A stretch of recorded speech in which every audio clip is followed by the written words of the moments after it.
Hello friends, this is Robin from Softplex। তো আজকে আমাদের টিউটোরিয়ালের মূল বিষয় হচ্ছে কিভাবে আমরা আমাদের ওয়ার্ডপ্রেস ওয়েবসাইটটিকে রিসেট করতে পারি একটি রিসেট প্লাগইনের মাধ্যমে। সো তাহলে দেরি না করে চলুন শুরু করা যাক। তো প্রথমেই আমাদের ওয়েবসাইটটিকে রিসেট করার জন্য অবশ্যই আমাদের ব্যাকএন্ডে লগইন করতে হবে। অলরেডি আমি আমাদের ওয়েবসাইটের ব্যাকএন্ডে লগইন অবস্থাতে আছি। দেন তারপরে আমাদের যেতে হবে প্লাগইনস থেকে অ্যাড নিউ। দেন এখানে লিখতে হবে WP রিসেট।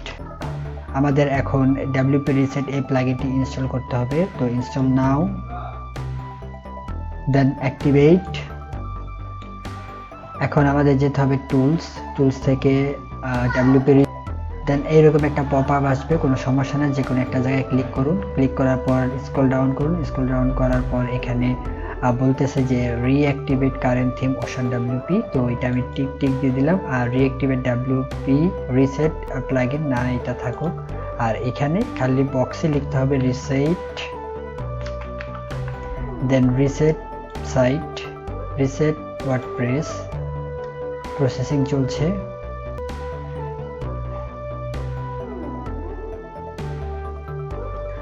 অলরেডি আমাদের ওয়ার্ডপ্রেস ওয়েবসাইটটি রিসেট হয়ে গেছে। তাহলে চলুন দেখে আসি আমাদের ওয়েবসাইটটি বর্তমানে কি অবস্থা।